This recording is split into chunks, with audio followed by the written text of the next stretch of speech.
রাজ্যের সমস্ত পার্শ্ব শিক্ষকদের জন্য এই মুহূর্তের অত্যন্ত বড় খবর। সরকারপন্থী সংগঠনের নেতৃত্ব সরাসরি জানিয়ে দিলেন সঠিক পথেই দাবি আদায় হবে এবং আপনারা সঙ্গে থাকুন, এবং যাতে করে আমরা মুখ্যমন্ত্রীকে বলতে পারি যে পিটিরা অর্থাৎ পার্শ্ব শিক্ষকরা দিদির উন্নয়নের সঙ্গেই রয়েছেন। আর কি বলেছেন বন্ধুগণ, এই মুহূর্তের অত্যন্ত বড় একটা বার্তা আমরা সরকারপন্থী সংগঠনের নিয়ে এসেছি, এবং এই বার্তা আপনাদের সকলকে একটা আশা যোগাবে। যেমনটা আমরা মনে করছি, কি রয়েছে আজকের প্রতিবেদনে, অবশ্যই আপনারা প্রতিবেদনটি সম্পূর্ণ শুনবেন এবং প্রতিবেদন শেষে আপনাদের সুচিন্তিত মতামত আপনারা চ্যানেলের কমেন্ট সেকশনে কমেন্ট করে জানাবেন। শুরুতেই জানিয়ে রাখি, অত্যন্ত পজিটিভ বার্তা দিয়েছেন সরকারপন্থী নেতৃত্ব। সরকারপন্থীদের সবচেয়ে অভিজ্ঞ নেতৃত্ব বলেছেন দাবি আদায় করেই ছাড়ব, অর্থাৎ এক কথায় পার্শ্ব শিক্ষকদের বেতন বৃদ্ধি তিনি করেই ছাড়বেন। এবং যারা পার্শ্ব শিক্ষকদের দাবি আদায়ে চক্রান্ত করেছে তাদের কাউকে মার্সি নয়। আপনারা সকলে জানেন, পুজোর আগে থেকেই একটা জোর জল্পনা যে পার্শ্ব শিক্ষকদের বেতন বৃদ্ধির ফাইল রয়েছে বিকাশ ভবনে। পার্শ্ব শিক্ষকদের জন্য খুব শীঘ্রই দ্রুত সুখবর আসতে চলেছে। সরকারপন্থী নেতৃত্বরা এই ধরনের একটা আশ্বাস বা বার্তা দিলেও শেষ পর্যন্ত কিন্তু কোনো ধরনের পার্শ্ব শিক্ষকদের বেতন বৃদ্ধি হয়নি বা জিও ঘোষণা হয়নি। এমতো অবস্থায় আপনারা জানেন, পার্শ্ব শিক্ষক জয়েন্ট ফোরাম, তারপরে আরও টুইস্ট, ভেঙে যায় জয়েন্ট ফোরামের মধ্যে মতামতের বিভেদ, এবং অবশেষে 6 ডিসেম্বর একটি সমাবেশ বা আন্দোলনের ডাক দিয়েছেন বঞ্চিত পার্শ্ব শিক্ষক ফোরাম, এবং তারপরেই একটা কড়া বার্তা সরকারপন্থী নেতৃত্বদের। আপনারা আপনারা দেখুন সরাসরি স্ক্রিনে সেই বার্তা আপনাদেরকে আমরা দেখাচ্ছি। সেখানে পরিষ্কার নেতৃত্ব জানিয়েছেন যে যারা চক্রান্ত করছেন পার্শ্ব শিক্ষকদের বেতন বৃদ্ধি আটকানোর জন্য, বা যারা পার্শ্ব শিক্ষকদের বেতন বৃদ্ধি নিয়ে রাজনীতি করে যাচ্ছেন, যারা পার্শ্ব শিক্ষকদের অনেক ক্ষতি করেছেন, তাদেরকে তিনি একটা সরাসরি হুঁশিয়ারি, এদেরকে সামলে নিয়ে আমি বেতন বৃদ্ধি হলে এরা টাকা তুলতে পারবে না, আপনারা পাশে থাকুন, বেতন বৃদ্ধি করেই ছাড়ব, অত্যন্ত একটা চূড়ান্ত বার্তা দিয়েছেন সরকারপন্থী নেতৃত্ব। এখন প্রশ্ন হচ্ছে যে তিনি কোন বেসিসে বলছেন যে বেতন বৃদ্ধি করেই ছাড়বেন? তাহলে কি সরকারের চিন্তাভাবনা রয়েছে, নাকি একেবারে ফাইলে রেডি রয়েছে? ফাইলের কথাই কি জানেন সরকারপন্থী অভিজ্ঞ নেতৃত্ব? কি রয়েছে আজকের প্রতিবেদনে? অবশ্যই আপনারা ভিডিওটি শেষ পর্যন্ত দেখবেন। বন্ধুগণ, সকল পার্শ্ব শিক্ষিকারা যারা রয়েছেন তারা চাইছেন যে তাদের দীর্ঘদিনের বঞ্চনার অবসান হোক, এবং আপনারা সকলে জানেন যে এই যে টাকা তারা ভাতা পায় মাসের শেষে মাত্র 10,000 13,000 টাকা, এই টাকায় সংসার চলতে পারে না। এই কথা বারবার পার্শ্ব শিক্ষকদের মুখে শোনা যাচ্ছে। আপনারা দেখেছেন, না খেতে পেয়ে মারা যাচ্ছে অনেকে, বিনা চিকিৎসায় মারা যাচ্ছে, তাদের পরিবারের ভবিষ্যৎ কি একেবারে অন্ধকারময়। এই বিষয়টা কি সরকার জানে না? এই প্রশ্নটা কিন্তু করছে অনেকেই। কিন্তু আপনাদেরকে জানিয়ে রাখি, সব বিষয় সরকার জানে, সরকারের সঠিক চিন্তা ভাবনা রয়েছে, এবং তার জন্য সঠিক একটা পরিকল্পনা দরকার। সকলকেই সরকারের পাশে থাকা দরকার, সরকারকেও যথেষ্ট সময় দিতে হবে। অনেকে বলছেন যে 15 বছর 20 বছর, তাও কি সরকারের সময় হলো না? বন্ধুগণ, পরিস্থিতি তখন আলাদা, এখন আলাদা। এখন একটা অনুকূল পরিস্থিতি সৃষ্টি হয়েছে, এবং এই মুহূর্তে রাজ্যের শিক্ষাকর্মী যারা দেশ গড়ার কারিগর, তারা যদি 10,000 13,000 টাকা পায়, সেটা কিন্তু লজ্জাটা শুধুমাত্র চুক্তিভিত্তিকদের নয়, পার্শ্ব শিক্ষকদের নয়, এসএসকে এমএসকেদের নয়, শিক্ষা বন্ধুদের নয়, এই লজ্জাটা কিন্তু সরকারেরও, মা মাটি মানুষের সরকারের, তৃণমূলের সরকারের, দিদির সরকারের।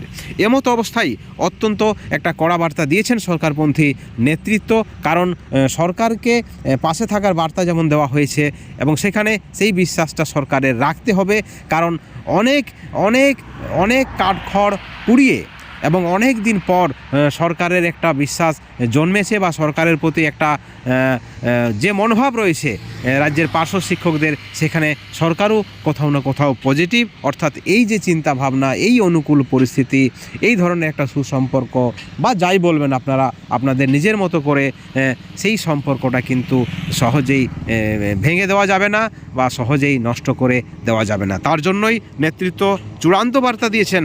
আপনারা দেখুন তিনি কি বলেছেন। তিনি বলেছেন অপেক্ষা করুন, সঠিক পথেই দাবি আদায় করব, তার জন্য পাশে থাকতে হবে, যাতে দিদিকে বলতে পারি। দিদি অর্থাৎ কে আপনারা সকলে জানেন, দিদি অর্থাৎ রাজ্যের মুখ্যমন্ত্রী মাননীয়া মমতা বন্দ্যোপাধ্যায়। দিদিকে বলতে পারি পিটিরা সরকারের উন্নয়নের পাশে রয়েছে, অতএব আপনারাও সকলে সামনে থাকবেন, কারণ সরকারের বিরোধিতা করে অন্তত চুক্তিভিত্তিকদের ভালো হবে না। কারণ এর আগেও অনেক নেতৃত্ব আন্দোলন করেছেন, অনশন করেছেন, তারা সরকারের বিরুদ্ধে স্লোগান তুলেছেন। আপনারা জানেন একেবারে চুলের মুঠি ধরে নবান্নের 14 তলা থেকে টেনে নামানোর হুঁশিয়ারি দেওয়া হয়েছে। সেখানে বিভিন্ন রাজনৈতিক যারা বিরোধী রাজনৈতিক দল তাদের মেলা বসেছে, তাদের হাট বসেছে, কিন্তু কাজের কাজ কিছুই হয়নি। একই সঙ্গে আরও একটা বিষয় আপনাদেরকে উল্লেখ করে দিই। আপনারা জানেন জুনিয়র চিকিৎসকরা যেভাবে অনশন করেছেন, আন্দোলন করেছেন আরজি করের ঘটনায়, সেখানে জুনিয়র চিকিৎসকদের এক্সামের লাইভ স্ট্রিমিং এর ব্যবস্থা হয়েছে। অর্থাৎ ভালো দিক তেমন একটা হয়নি।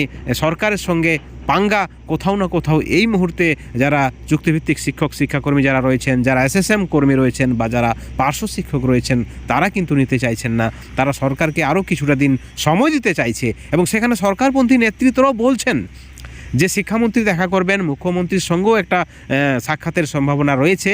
এমতো অবস্থায় কিছুটা দিন যাক, এবং তারপরেও যদি সরকারের সদিচ্ছা না থাকে, অর্থাৎ এই সময়টা বছরের পর বছর নয়, এই সময়টা হয়তো 1 মাস, 2 মাস কিংবা 3টে মাস, এমতো অবস্থায় এই কয়েকটা মাস যদি সরকারকে পাশে থাকার বার্তা যেমন দেওয়া হয়েছে, সেই ভরসাটা অর্থাৎ সেই আস্থাটা রাখতে হবে। এবং সেখানে যারা বঞ্চিত ফোরাম রয়েছেন তারা বলছেন এই যে তাদের সমাবেশ, এটা কিন্তু সরকারের দৃষ্টি আকর্ষণ করার জন্য, মাননীয় মুখ্যমন্ত্রীকে আবেদনের জন্য, কিন্তু বিষয়টা সেটা নয়। কারণ এইখানে যে সংগঠন রয়েছে সেই সংগঠনের মধ্যেই রাজনীতি লুকিয়ে রয়েছে, আপনারা সকলে জানেন। অর্থাৎ আর নিজেদেরকে রাজনীতির মধ্যে জড়াবেন না।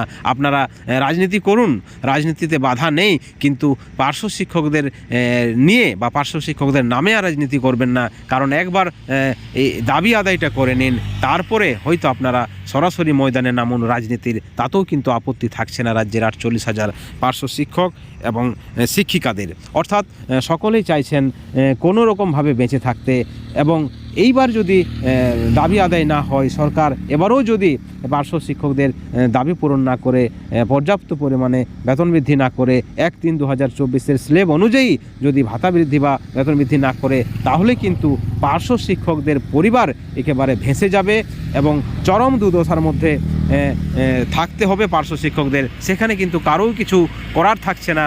তারা কি করবেন? হয়তো চাকরি ছাড়তে হবেন বা অন্য কোনো আরও কাজ করতে হবেন। কারণ পার্শ্ব শিক্ষকরা যারা রয়েছেন তারা কিন্তু পার্শ্ব শিক্ষকতার পাশাপাশি অনেকেই শ্রমিকের কাজ করেন, অনেকেই টোটো চালায়, অনেকেই পান বিড়ি বিক্রি করেন। অর্থাৎ বঞ্চনার একটা অবসান ঘটুক বা ঘটান, সকলে মিলে একেবারে নিজের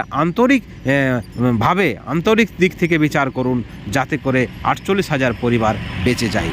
বন্ধুগণ, এই ভিডিওর পরিপ্রেক্ষিতে অবশ্যই আপনাদের মতামত আপনারা চ্যানেলের কমেন্ট সেকশনে কমেন্ট করে জানাবেন। এবং এই যে আজকের প্রতিবেদন, এই প্রতিবেদনটি আমাদের নয়, রাজ্যের হাজার পার্শ্ব শিক্ষক শিক্ষিকা আমাদেরকে কিন্তু এই প্রতিবেদন করতে অনুরোধ করেছেন, এবং সেই প্রেক্ষিতেই আমরা এই প্রতিবেদনটি করলাম। অবশ্যই আপনাদের মতামত চ্যানেলের কমেন্ট সেকশনে কমেন্ট করে জানাবেন, এবং পরবর্তী আপডেটের জন্য অবশ্যই চ্যানেলে নজর রাখবেন। সকলে ভালো থাকবেন, সুস্থ থাকবেন। Thank you so much.